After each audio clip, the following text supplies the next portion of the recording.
Okay, perfect. It is 6:35. Go ahead and call the Economic Development Corporation meeting called to order.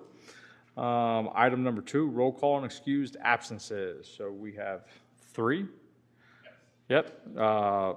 Justin Treesh, Stosh Boyle, and Mr. Ottman. So, can I go ahead and get a motion?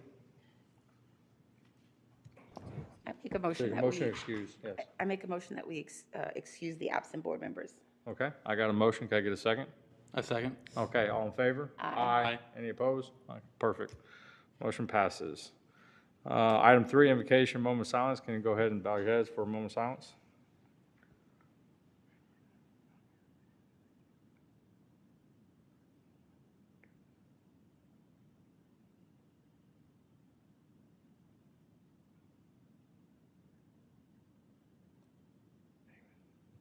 Thank you. Item number 4, pledge of allegiance. I pledge allegiance to the flag of the United States of America and to the republic for which it stands, one nation, under God, indivisible, with liberty and justice for all. Thank you. Item number 5, citizens be heard. Clancy, do we have any citizens? We do not. Perfect. All right. So I'll go ahead and skip that paragraph. Item 6, consent agenda. All items listed below are considered to be routine and non-controversial by the corporation and will be approved by one motion. There will be no separate discussion of these items unless a corporation member requests, in which case the item will be removed from the consent agenda. Item 6A, approval of minutes from February 20, 2025 regular call meeting. Item 6B, approval of financial and sales tax reports for January 2025. Item 6C, approval of reimbursement to the City of Cibolo General Fund for staff time working on Cibolo Economic Development Corporation projects for February 2025. Do we have any questions, comments, or concerns? No? No? Okay. Then can I go ahead and get a motion for item 6? I'll make a motion to approve item 6 as written. Okay. So I got a motion. Can I get a second? A second. Okay. All in favor? Aye. Any opposed? Okay, perfect. Moving on. Item 7, 7A, discussion, presentation regarding new small business retention expansion grant. So, Mr. Clancy, you're going to brief it?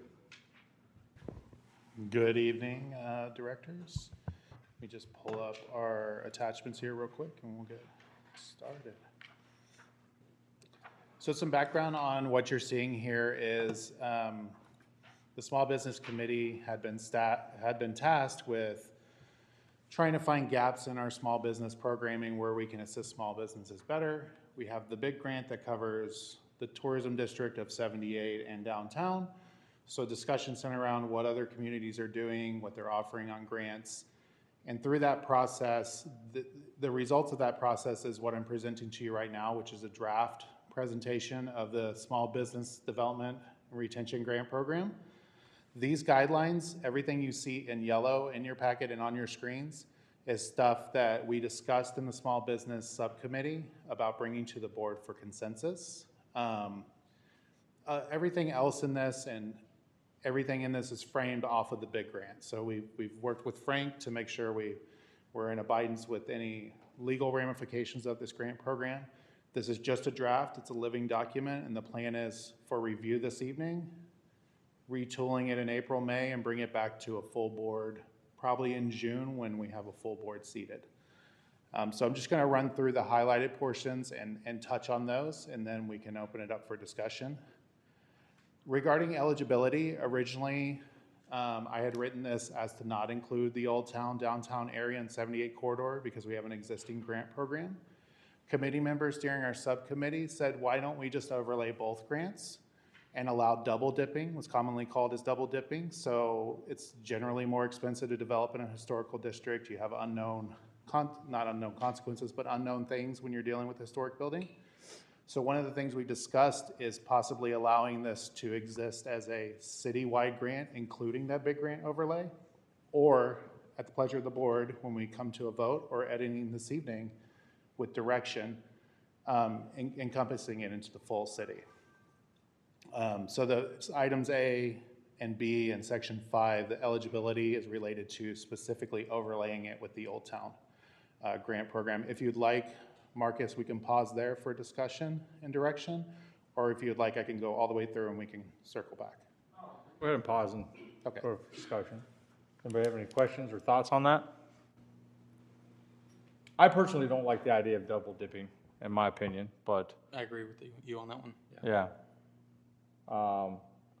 So go ahead. You guys gonna, okay. So, I mean, my only things would be to actually define, I mean, Old Town District, probably easily definable, but the FM 78 corridor, is that the entire pretty much frontage road? It's on 78, is that setback of 100 feet? I mean, what's the 78 core? I would just say we want to make sure to define that if we're going to have that.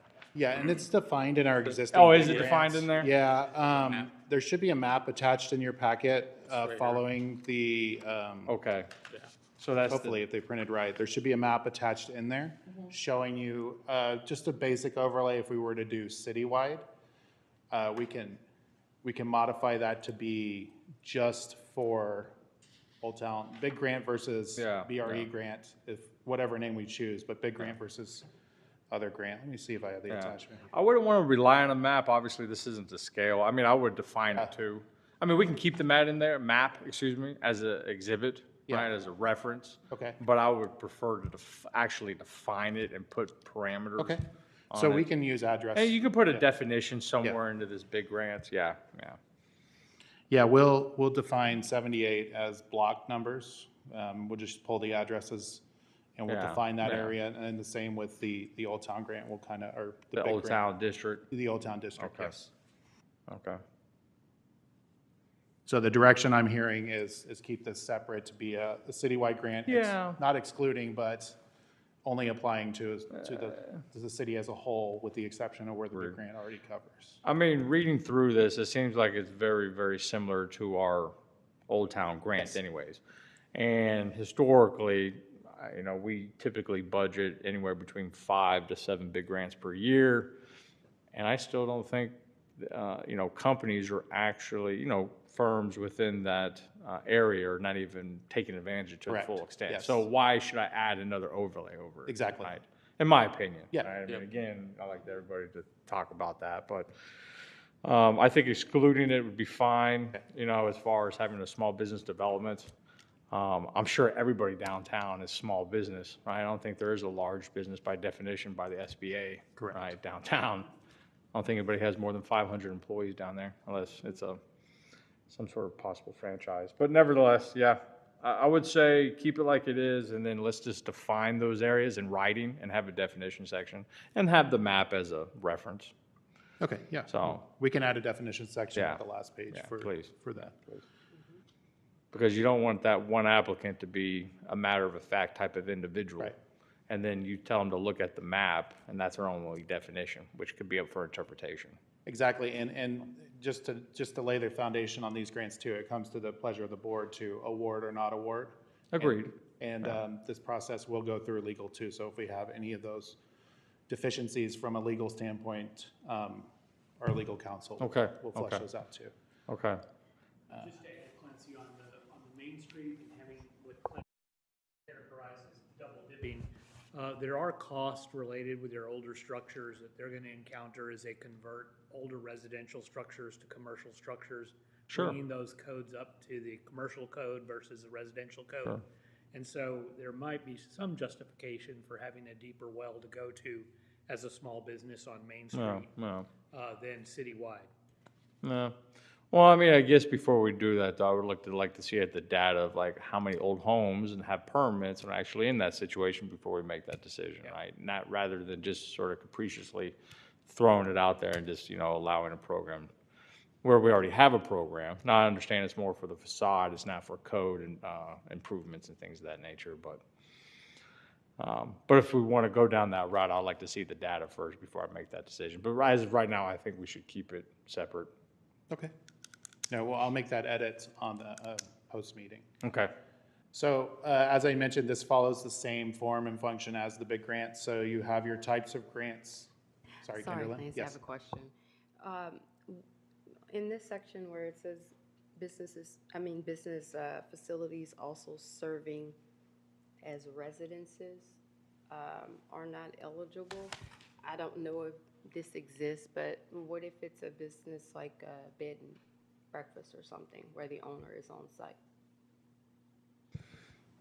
I believe, and correct me if I'm wrong, the intent on that is based on the CO, the certificate of occupancy. There are home-based businesses that can operate out of a home, but I don't want to say spirit, but the intent of these grants is to help those businesses that are next step going into full brick and mortar. Okay. If, as Rick had mentioned, they're redoing their whole home to be a commercial function, that's a whole different conversation, permitting, planning, that goes through a whole different process. And that's something, if the data provides, we can attribute to. I think the intent behind this is to make sure we have businesses that are going to be in brick and mortar, specific to downtown or around the city, and not home-based businesses trying to modify it for an operating fund. Yeah.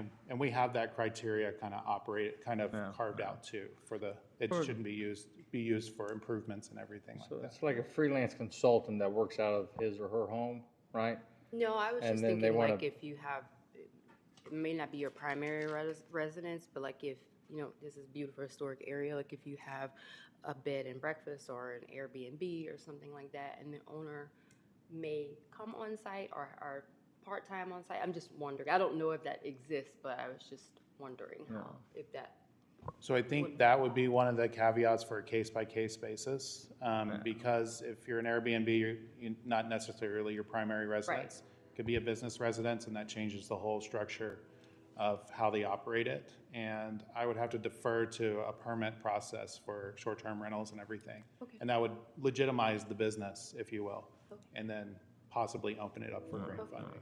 And again, these applications come to the whole board to review for intent, purpose, and distribution, and amounts and everything else. So there is that backstop to qualify these projects and the release of the funds too.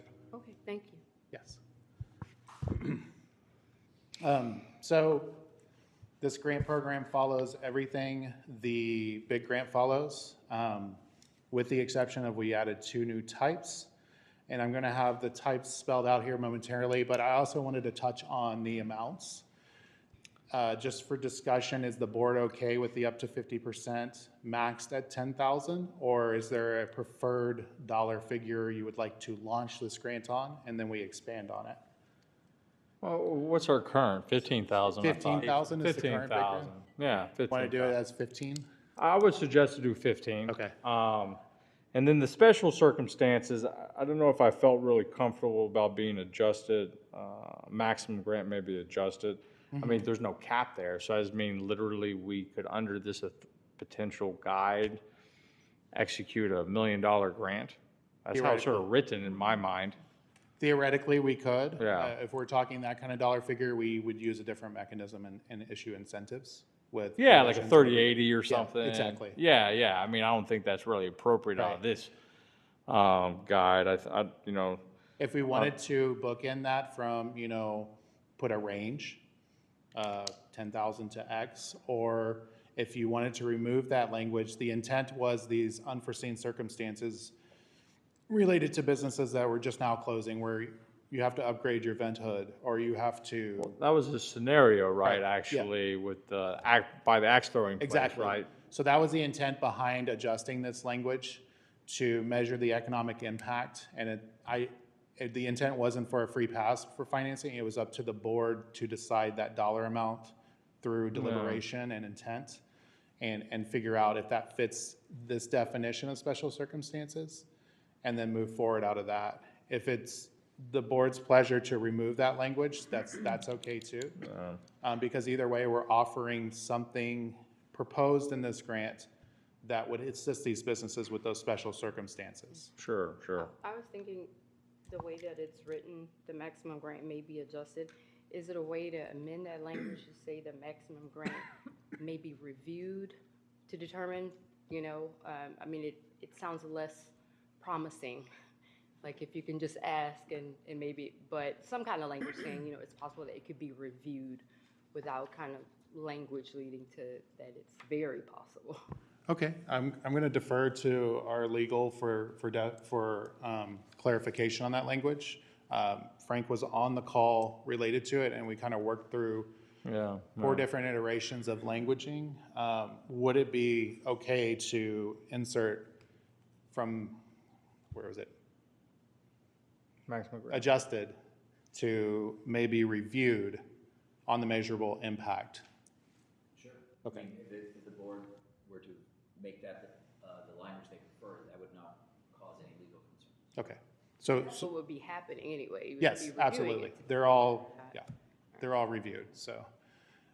But also too, I mean, anything above our authority of 15,000, if we did do a grant, say for 50,000, Yeah. everything would be subject to our bylaws and the city council, right? Exactly, So, yes. I mean, there are checks and balances there, but, I just didn't want to potentially leave a blank check out there where somebody could come. And also too, I feel like the unexpected upgrades and replacement, I mean, I don't want us to be like a fail-safe of a fledgling company that's Right. falling apart anyways because they don't really have a good business plan. Exactly, and You that's. know, I don't want to yeah, be in a situation where I'm trying to buy somebody out. Right, Yes. And then they fail anyways. Yeah, We and- buy them a brand new vent hood, but nobody wants to buy their pizzas anyways because the crust isn't good. Right? exactly, Let's be honest. yes, Let's be honest. So, I mean, I want to use this small business grant to, foster and invest in the companies that are actually going to thrive. Not necessarily, oh, well, I mean, my vent hood went down and, I can't pay the bill and now I got to shut it down. But I'm going to go to EDC and see if I can keep my doors open for another 10 days as they sink in 20 grand into a building for a vent hood or, capital equipment or whatever. and part of that too is we could peek at a P&L or something like that as part of the application process to get what? What was it? Profit and loss statement. We could Oh, just- sure, we sure, could look sure, at yeah, those financials as part of the, specific to F, we could ask to review those financials and Yeah. put that in there. Just to make sure, like, to your point, that the company or the applicant's in good standing and we're making permanent changes to whatever business it is. So if they do go out of business, there is something permanent there to help the next user. Yeah. But at that end, there should be a backstop to make sure that, to your point, Marcus, they're not closing 2, 3, 4 months later. Yeah, agreed. Yeah, agreed. Okay. Yeah. And one other thing, I'm sorry, I don't think I caught it, but I know with our current big grant, we had sort of a very streamlined contract that they would have to sign. And we're said we have language in here. I didn't see it. That The contract's not, they would have to agree to. Sorry, they would have to agree to sign our contract, make sure Correct. performance. yeah, it will follow the same procedure for application and submittal as the big grant does. We're going to use the same contract. We're just going to change the contract big to big grant or BRE grant, just check the box. Yeah. So we have that option to keep all that same process. Okay, We're not going to reinvent the wheel to make this any harder. Yeah, agreed. Yeah, agreed. Yeah, there's no need to recreate it. So we'll change this language at the bottom to be maybe reviewed from adjusted. I would say at the sole discretion of the board, right? Okay, Right, because I don't think it, right, wouldn't that be our sole discretion? Yeah, I mean, it sort of removes the interpretation that anybody else might have discretion there. absolutely. So, And then G is new as well. I'm sorry, were we done with F? yeah, applies to special circumstances that arise. Some examples would be unexpected. I mean, I guess what else, yeah. What would be your interpretation of a special? I mean, obviously, we list one example, right, of unexpected upgrades, replacement of equipment essential to operations of a business. But just out of curiosity, why did we use the term special circumstances? Or something that's extraordinary? Or? Yeah, exactly. It's something a business owner would never plan for. Kitchen fire, and you have to upgrade to a suppression system, and you need to offset some of that funding, stuff like That's that. insurance, right? Yeah.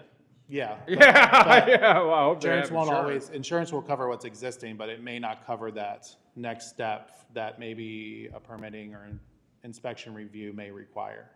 Interesting. So a lot of historic communities that are larger have grants that are fire suppression grants to upgrade historic buildings. And they use that as a vessel to preserve that historic building, but also to protect it. And that lowers some of their operational costs with insurance. So there could be an instance where a user's coming in, for instance, the vent hood. That vent hood, if you upgrade it, may need a suppression system to push everything out. And that's not something, you know, people may or may not budget for. Or if something like you depend on your fryer to work and it goes out and it breaks, this fund or this grant is intended to help offset some of those costs at the discretion of the board. So, Okay, okay. It's just, in my opinion, it's somewhat ambiguous, but it's just open. Anybody could think somebody's special, right? right, and that's where that intent is, as staff to review it and then bring it to the board as a full body to review. Exceptional. Yeah, no. No. And we will go through this one more time in a few months when we bring it back for a final review and everything. So if I do miss anything in my notes, we can catch it on the Yeah, on the next time no too. worries. I mean, I'm sure we're just playing on words, but you know, you never know. Well, in launching a grant program is whatever you all are comfortable with. Yeah. I mean, in spirit, I think it's a good idea. We just want to make sure that, you know, we protect the interests of the EDC and the city, Absolutely. right? I don't want anybody to use our guide against us, Exactly. right? So, okay. Moving on to section G, this is specifically related to feedback we've heard from the community regarding permitting fees, inspection fees, impact fees specifically, and these are considered at the discretion of the board. For instance, traffic impact fees can be deferred by builders to their tenant. So it could be years of traffic impact fees accumulating or changing every year before a user's in there, and that user, by state law, the landlord can push that cost onto their user. So creating a barrier for entry of business. That's the intent behind this. We did carve out that it shouldn't be used and will not be used for alcohol permits, environmental health, or any legal review. And then also too, I would say any other fees determined by the EDC, right? I mean, I would just open it up because you're just saying 3 fees. I don't know if there's anything else out there, but I would say in addition to any other fees determined as sole discretion. Potentially, yeah. I'm saying, like, any other fees determined to be ineligible. Sure, by yeah. the EDC. Yeah, to give us the option to review it. I'm sure there's not an infinite amount of fees, but you know, something might pop up. You never know. I wouldn't want to restrict us. That's very restrictive language. Okay, absolutely. There's variance fees, there's all kinds of stuff. Yeah, exactly. That's correct. But I want to say that, and any other fees determined ineligible at the sole discretion of the EDC. Absolutely. Something else pops up, well, then we can have the opportunity to say, well, you know what? I don't think that's a fee we should pay for. Yep. Okay, absolutely. Right? So, Okay, cool. or we can say, yeah, that's a fee we can pay for. Yeah, and Other than the ones you listed. Yeah, and at the end of the day, these all come to the board, staff. Out of curiosity, is there a reason why we wouldn't pay for an alcohol permit, considering we get $4B off of that? When they sell alcohol, we get tax Right, revenue. exactly, but the intent is that it's an operational cost. If you're starting a business that has a liquor permit, that should be included in your business plan as a cost of startup. The intent in this grant is to support businesses. That's not a unexpected or high entry cost. Yeah, The intent behind this is the impact fees or unexpected permitting fees you didn't put in your pro forma Yeah, well, when you started. that sounds like bad planning. Exactly, and in my later presentation, we have tools that we're going to suggest that would help with that planning to prevent this type of situation where we've had a user invest tens of thousands of dollars and then they get to a head where they're like, oh, I didn't expect this fee or I didn't want this fee. Right, because a lot of these people may be doing a business for the first time. They may not have really done their homework or, considered everything, and then they start the process and then they hit a wall. And so then I think the purpose we talked about would be to help them be able to open and do what they need Yeah, to do with yeah. these unforeseen. So reducing the obstacles for entrance into the market of Cibolo. is what- Exactly, yes. That was potentially unforeseen, even though that's public knowledge, obviously, impact fees. But they didn't do their homework, so. Exactly, and But- these again will come to the board, staff will vet them as best we can, and then we bring them to the board. Okay. For Okay. votes. I just want to make sure we have that open-ended, sole discretion of the board. Okay, I know that we have on section F and G, with discretion of the board, I would think that would categorically be applicable across all the types of grants under this. okay, So if we want to put it in each paragraph or put something like a statement on the bottom somewhere that all grants and grant types and approvals are subject to the sole discretion of the EDC, if we want to do it, whatever's smart. okay, yeah, But at the end of the day, when I see it in one section but not in the other one, then why not? exactly, understood. So, as a thought. So, okay. And we already talked about guidelines, so we're gonna up it to the 15,000, which matches the big grant. Yes. Uh, And our authority though, too. That's also to our approval authority. Yes, yes. Without going back to city Exactly, council. that's the approval authority. For the board. Of the board, yes, Yeah. sir. And then the one thing I haven't put in here yet, because this is a draft, is submission deadlines. Just needs to be 30 days before the board meeting, so we can make sure we have everything. If there's a back and forth, I just need to fill in the dates moving forward. The big grant has this in there, but they're 25 days. Anyways, it was rolling in, so that's Okay. more of a marker for myself. Okay. And then that completes the full review. We did talk about the map, and I'll get with our GIS team to redo this map to be not filled in this area, just as a point of reference, to delineate out what's big grant and what's this BRE grant. Yeah. Okay. Derek did come up with a name. I told him I would bring it up. It's Bring Your Own Business, BYOB grant. But we can discuss that later. Sounds clever. I did tell him I would bring that up in the meetings. Okay, BYOB. Okay. That concludes my presentation and everything for the grants. I have the direction I need from that. If you have any other questions related to it, I'm happy to answer them too. Is there any language in here with the frequency in which they would be able to apply? Just like Yes, how it's the same frequency as the, So they would have to sit out for an entire year after the BRE grant was paid out? 365 days is the language that was in here. Okay, Not 12 months, but 365 days. understand. Calendar days, I'm Yes. assuming. Right, okay. Sorry, I did see on page 5 here where it says the grant and I could have missed it, so I apologize if I missed it. The grant application must include in this order, and one of the things listed is proof of insurance for the contractor. Is there somewhere where we have proof of insurance for the business that's requesting it? There is not. We can add that into this program if you would like. As far as, I think the intent behind the proof of the insurance for the contractor is procurement laws to protect our investment.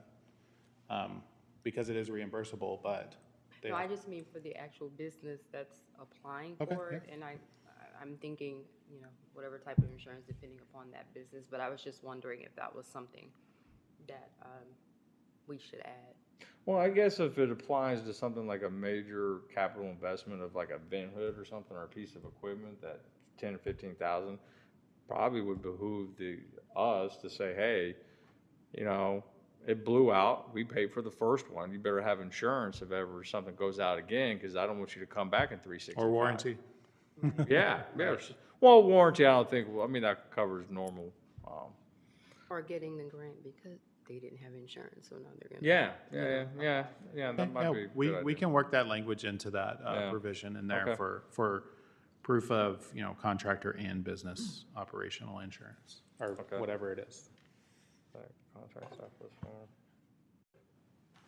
Project outline, itemized estimates proposed approval for 3. Okay, minimum, okay, so why are we asking for, I think we talked about this last time. Okay, section C, 1, 2, 3, 4, 5, 6, 7, 8. Itemized proposed improvements from a minimum of 3 contract vendors, right? I know we had this discussion before under the big, right? And I think the board came to the conclusion that we would not do that. Okay. Because why? If Yeah. you're gonna ask for 3 quotes, I mean, again, they don't follow procurement laws, nor do I really care if they go with a more expensive one versus a cheaper one, right? Okay. You know, at the end of the day, we're focused on what we would pay the, you know, obviously reimburse them for, you know? Because if we get in a situation where one contractor might do it for 5,000, another contractor would do it for 20,000, and they decide to go with the 20,000, that's their discretion, and our grant will allow them to be reimbursed up to 50%, not to exceed 15,000. Yeah, and we So- can remove that language, and Yeah. also we'll bring I the just- big there's no grant need. back. You know, because are we really evaluating that?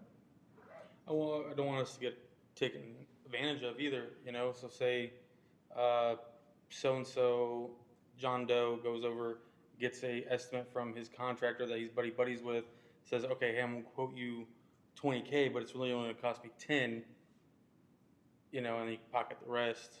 But they have to get the work done first, and so No. whatever they pay is what You we know what I base mean? it on. Yeah, no, I understand. No, I understand. You know, but again, these businesses don't follow Texas procurement law. And I think last time, another thing we discussed don't. was. We are are not gonna bound by say it. no, because they're not going with the contractor we want them to go with. We would not use that as a basis to say no. I think that's what we talked about before. Yeah, I mean, it's their discretion.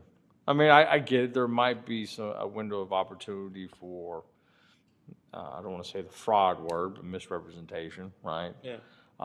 Frank, is there any way that if we did happen to stumble upon that, which, you know, typically, you know, we wouldn't be doing it by random inspection. Somebody would probably whistleblow, right, a contractor or something. I mean, would we have, do we have any language where we could pull back if we identify, if something like that came to our attention? Would we have the ability to pull back any of that grant money? If, We could put something in the contract. It really depends on whether the grant is provided all up front, or in payments, or at the end. So it really all depends on how we're going to be dispersing the funds as to what language we could put in. yeah. So well, as far as I understand, we disperse the funds once the work is done, right? But the thing is, though, let's say 6 months down the line, you know, the vendor and the business that we gave the grant to, they have a dispute. I don't really care what it's about, right?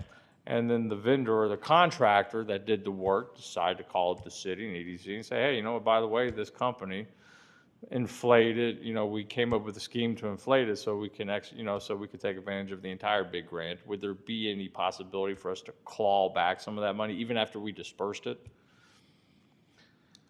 Without going into litigation and spending more money and doing all that, and, you know, or maybe we can do like a debarment list if we see something like that, right? Like if we hear something like that, like, Definitely do a debarment process, but in the situation of the fact pattern you gave me, I would probably be calling the district attorney's office, but for potential criminal investigation. yeah, that's what I'm saying. Yeah. But not necessarily, they're not violating Texas procurement laws, but they misrepresented to us the information. We relied on that information And to any give them taxpayer money. And any document we receive becomes a governmental document, and if they fraudulently provided, Yes. they've provided false governmental documents. Exactly, yeah. Which is a felony Yeah. under Texas state law. Okay. So what you're telling me is in a scenario like that, as a hypothetical, we could have relief somehow. With criminal investigation. That's criminal, not correct, civil. That Yeah, would be criminal. yeah. And obviously, those fines would go to the state and not back to the Cibolo EDC. The court could rule that they have to pay us back, but we might be low on the list of being paid back. Sure, yeah. We'd be an unsecured creditor at that point, right? Yeah, I got you. Well, By maybe that time, they'll file bankruptcy and we're out in the wind they're anyways. gone. Okay, but I think it's still prudent maybe to say something along those lines, right? Sometimes show of force is better than force in itself, wouldn't you agree? Right. Frank, would you agree that we would have something along, just to say it, No, we could have language I mean, in to most, defer it, you know, deter rather? in most agreements that we've prepared where there are grants or abatements and so forth, we include recapture language for certain provisions if they were to violate. So we can make sure we include recapture language. Yeah, yeah. Nothing too exhaustive, but a couple, Yeah. two-liners, Yeah, yeah, get the point across to say, hey, we have the ability to do so if, just, when they see the word fraud in government, they don't really like that, so hopefully they don't do it. Yeah, I was gonna say under where this last bullet point or, under section 7R where it says any event of default, under section N or O, since it's already started there, that default has to do with, what is it? I just missed it. Where was it? In the event of default, fail to make payment, blah, blah, blah, blah, blah. So maybe there, where you put in the, in the event there's found to be fraud, waste, and abuse, or whatever determined by I don't know what the language would be. But since we've already, entered into that right there, talking about failure to make full repayment in the event of default, maybe again we had in the event there is found. And those are related to them closing. Yeah. And- Oh, yeah, I see that. Bankruptcy and Yeah, everything, found yeah. to be a misrepresentation of Yeah. the application or fraud or anything like that, that we reserve the right to. Yeah, and we can work with Remedy Frank this. to update that language. yeah. To apply unilaterally to the grant. And then related to the 3 bids, Marcus, we'll bring back the big grant just to amend it to strike that language from it. I don't think the big grant has that. I really don't think so. Oh, either. the big grant The big doesn't- grant should okay. not Then have I grabbed, Talk about it, but we Okay. did decide to remove that. Yeah, at one yeah, point. yeah. all right, I will remove that language from Yeah. here. I just don't, I just want things that we're gonna look at. Right. I'm not gonna look at how they decided to compete their requirement. Right, understood. Yeah, But with that language in there, I feel 100% better with yeah. removing that 3 bid process. Okay, cool. Yeah, we'll work with Frank to add that into section R and tie it back basically to Somehow, misrepresentation Okay. or whatever language, legal Yeah. language Right. Yeah. we come up with. Okay, cool. Yeah, yeah. Boils down to reliance, Exactly. the legal term reliance. Okay, cool, got it. I don't have any other questions. Anybody else? Okay. Okay, are we good on the direction? Do you need a motion or anything? I don't think you No, need a I motion. was Just need seeking some- direction and then we'll bring it back in a few months as a full packet with Okay. the revisions, the application and the draft contract, which will be the same contract we're using now. Okay, okay. And I guess also too, just at when we do approve this grant program, do we need to do a budget amendment? Because, we got a cool program, but we have no money attached, The right? We got- proposal is to use existing funds right now because the big grant is not performing up to, so we're not using those funds anyways and they're rolling over. So let's get the big grant and this grant on good standing.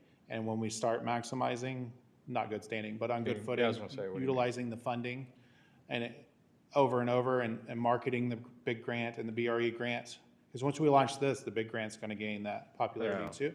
But we have those funds sitting right now and we have no applications. So Exactly. yeah, exactly. that's the intent, is to use existing funds this fiscal year and next fiscal year. Can we do that, even though our budget said big?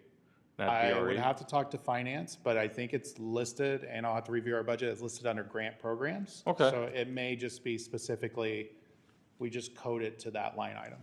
Okay, all right. I like it. If we can, I want to make it as simple as possible. I just want to Right, make sure exactly. we fund this thing once we get it approved. Exactly, and the intent, if the board approves it in June, is to go ahead and launch it in July.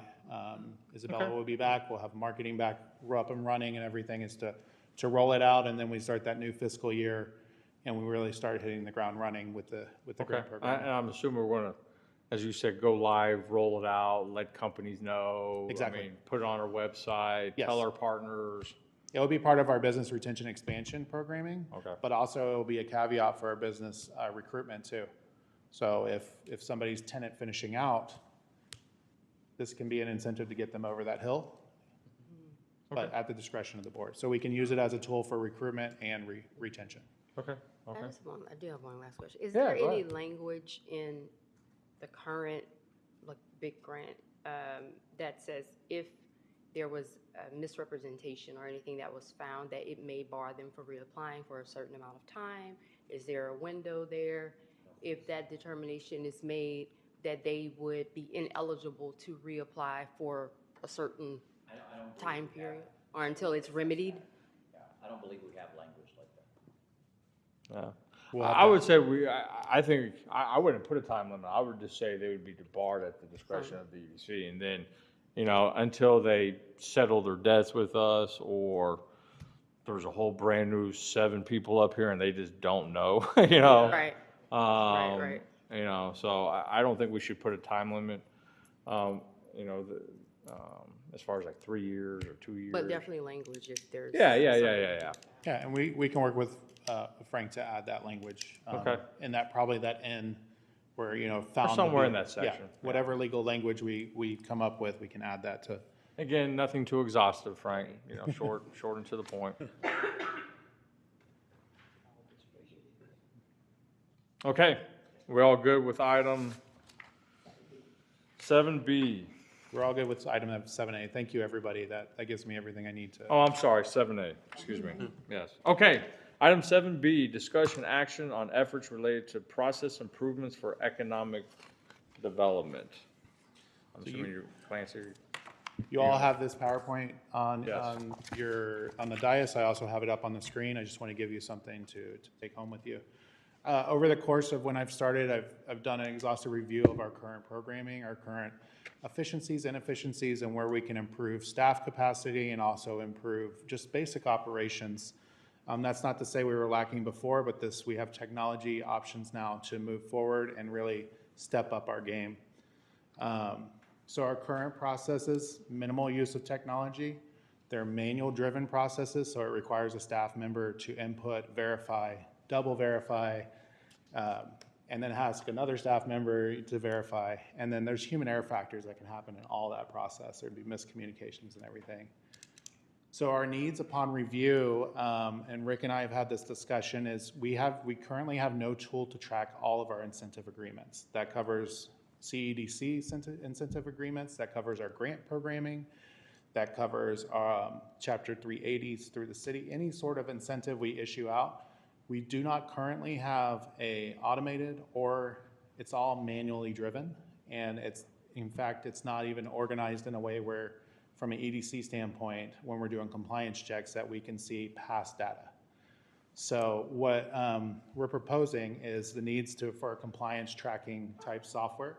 This compliance tracking software would include automated letters, pretty much automating everything to get these compliance agreements. So it would send them out via email, electronically. It would flag it to staff to call to follow up. So it opens up staff hours of work doing that. So it would automate that process every year on, I think it's May, when one of our agreements is due. It would send that letter and say, hey, we need your compliance reporting. In addition to that, for business recruitment and tracking and business retention and expansion tracking, we have a software currently that we're utilizing for business retention and expansion, but we don't have anything for that recruitment and attraction to measure our impact or anything. So proposing to look at a software that can quantify that data to produce an annual report, instead of just saying, we talked to 14 businesses and we hope this, it's here's where we went, here are our results. Incentive modeling software and return on investment modeling. Currently, we do that manually through an Excel spreadsheet, so there's a lot of room for human error. And then full cycle business support systems. This is what we were just talking about with this grant program for unforeseen costs and everything. There is a tool that allows businesses to do a full life cycle. So if they're looking at entering this market, or they need counseling, or they need some sort of assistance during that BR visit, we can utilize this tool to show their business model, their competition, the customer spend around them, if their prices are too low, if their prices are too high, what their business environment looks like. For instance, you have your Chili's, you have your Wendy's, you have these big national, international brands. They utilize this when they put locations in. This evens the playing field for our smaller businesses that we want in our inner core of our community. And then full scope real estate listing. So currently we do use a vendor on our website. That vendor limits the amount of real estate listings they show based on a pay-to-play model. The proposed software we're looking at is an even playing field for that, and it shows every available lot, business for lease, retail for lease. It gives anybody going to our website at any time a full picture of the real estate real estate market here, instead of just a narrowed scope where they would have to dig a little bit deeper, or they would have to contact and engage a realtor. So I tied these back to our strategic plan. I brought the strategic plan, but I kind of just modeled these out to show you where these fit into the newly adopted strategic plan. Most of these are going to focus on business retention, business recruitment and attraction, asset development, which is developing systems that allow us to be efficient, that allow us to measure our work and do our work and everything in between. And then outreach, marketing, and communication. Some of these tools with the automation, issuing surveys, which we can do now, but doing it on a larger scale and doing it with more tracking. And then it comes down to the organization and coordination of our department. So when we have a need, should we need to expand a staff member, we have the why. This is the body of work for this specific program, and that comes to you all. This is a body of work for this specific program. This is our why, because this is what we've been doing for the current staff. This is why we need a person dedicated to this, because it's grown X amount over X amount of years. So it gets that ingrained justification for additional funding, additional staff member, additional resources in general. And then we're coming down to budget and staff capacities. So these are annual budgets from, they're basically average quotes that we've received. We've kind of done our little bit of homework before bringing this to the board. It's roughly $34,000 reoccurring annually, but we've noticed we had a cost savings in our foot traffic tracking tool. We actually got a tool out of that quote process that does more than we intended. So it does our base for what we intended it to do, and then it does more for us to be able to expand our retail research and our environmental our community impact research, and who comes to our community, where they spend, our market research, if you will. The use of this technology also increases staff capacity to move on to and expand other programs. So the idea behind these is to expand and grow that business retention expansion, expand and grow that business recruitment and attraction, and doing that in a smart way and quantifying that effort, instead of just coming to you all and saying, we did it, but here's our annual report, and this shows line item, we visited X, Y, and Z, this was the result, and everything in between. Yeah, because I would like to start seeing those metrics. So, okay. And you're saying that these suggested software licenses, essentially? Exactly. They are software as a Software service. licenses. Subscriptions, Yeah. yes. Subscriptions. And so you're saying that that would give you the ability to do things that track those metrics and whatnot? Exactly. It would increase our efforts now. It's not to say the business retention expansion software we have now isn't working. It's just not covering half of our efforts for business recruitment and attraction. Okay. So, if we want to break down duties, it's kind of the economic development specialist handles the BRE, and it's my task to handle that business retention and attraction. And from a standpoint of managing your program and then conversations with Rick, it's easier for us to have it all in one big framework. Okay. To be able to put them next to each other. Okay. So the ask is approximately 34,000, and then this is replacing other software subscriptions. Correct. What's going to be that decrease? The decrease. So the increase obviously is 34,000. So what's our decrease? The 34,000 is based on everything all together. The decrease would be roughly $10,000 from letting contracts expire. Okay. So we're looking at as a positive 24 every year. Correct. And then the foot traffic tracking tool, we realized a savings of almost $12,000 on that tool, give or take. So we have that in our budget for fiscal year 25 currently. Okay. So we won't have to do anything with the budget to approve these.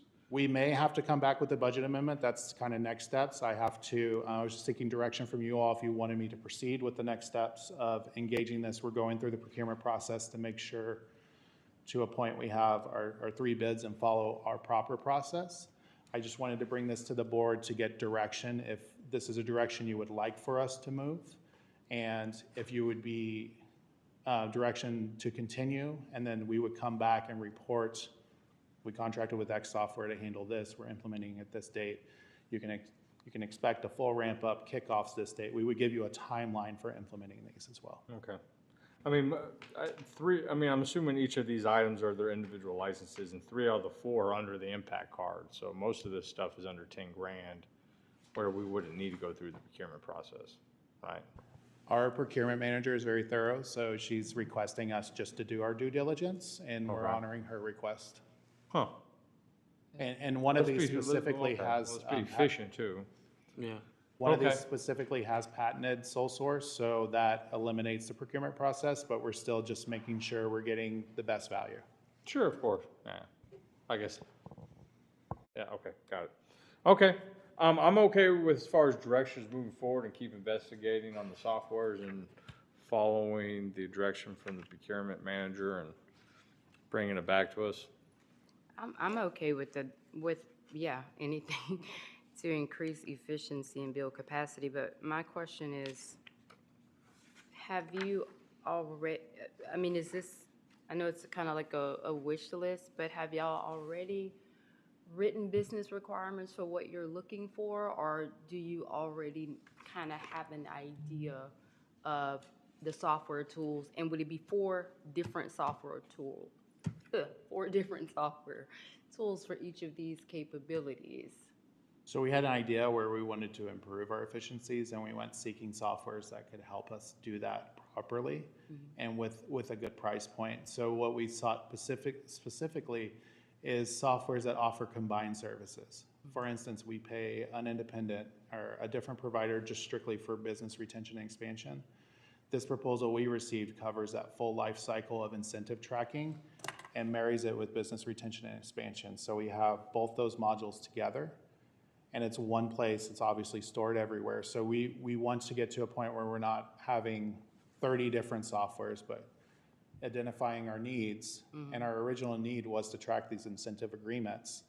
And this company that bid has a business retention expansion module. So we asked what that would cost too in due diligence to compare to what we have now.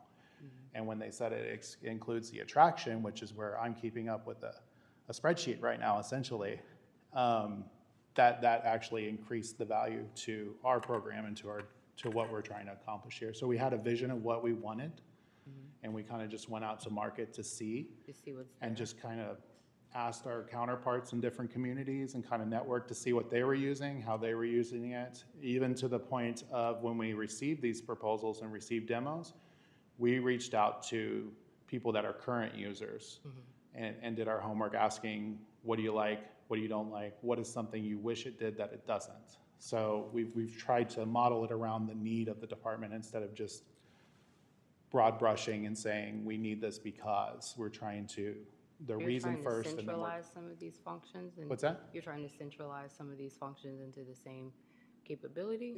If possible, if there was a magic software that we could do everything in, that would be wonderful, but these are the ones that were vetted and recommended through our bidding process and talking to our counterparts. So our larger communities and even the smaller ones, based on what they're using, it's a similar process to what we did with the foot traffic tracking tool, where we put out a request for quotes, a formalized request for quotes, but we also asked our counterparts, who should we send this RFQ to? Right. So I did it in reverse. I said, what software are you using for this? And of course, everybody's using different, but what do you like? What do you hate?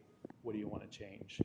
And we did the best we could between Rick's vast experience in economic development and mine. We did the best we could to marry our vision for economic development here in Cibolo and also be trusted stewards of the funds and not sign on for a $40,000 one service contract or anything. These represent 3-year deals, so it gives us a year to utilize it, second year to really utilize it, and that third year to evaluate if it's a need we need in the future. For instance, if the small business support service software doesn't take off, we just will not renew. But If it doesn't. Number 3. Right, so 3-year deal, because if we did annually, we'd have to go out for quote every year. And we wouldn't really get a full depth of the software.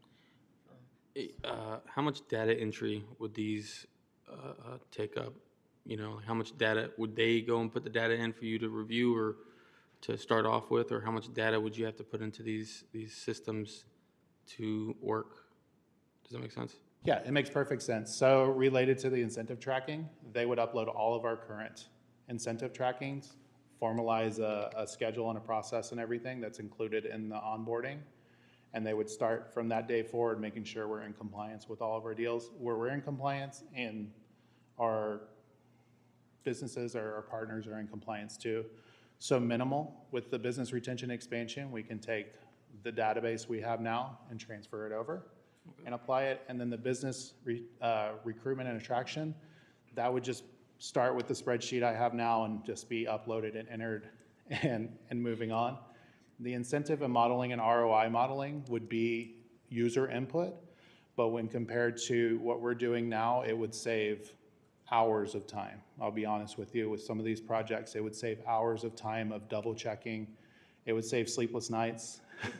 It would be verified back data that can be presented in a compact format, but also a white paper really spelling out the incentive deals.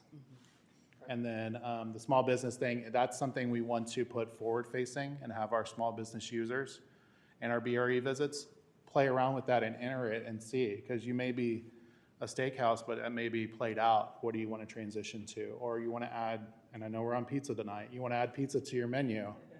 Is that viable for your business right now? Right.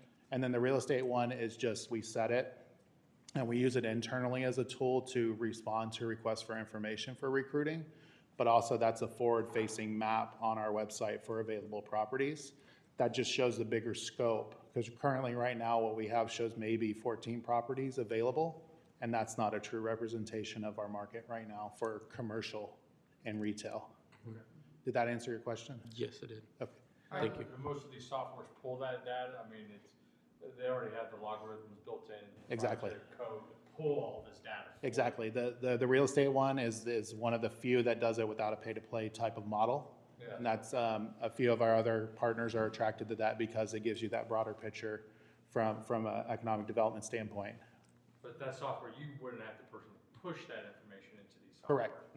These softwares are integrated with all those different websites. Exactly. LoopNet. Exactly. Zillow or whatever. Exactly. And it pulls all It's all that. automated, yeah. Okay, good. And then these other ones are just input A for B, and Sure, it does, yeah, okay. Maybe the cycle small business support or ROI modeling, that's all going to be project specific. Exactly, yeah, and that also allows us to model our grants too. Yeah. So it gives us a broader use than maybe just, I won't say one-off projects, but project-specific things.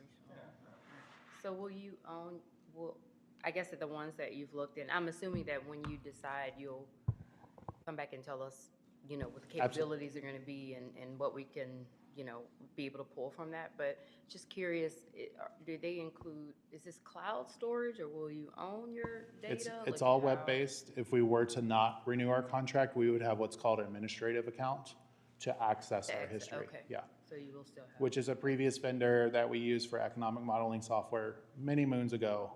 They have our historical data and we have an admin account to it, but it does us no good unless we need to reference a 7-year-old deal, which is already a grant or anything like that, so. So you wouldn't need to improve any on-site hosting or anything like that? Correct.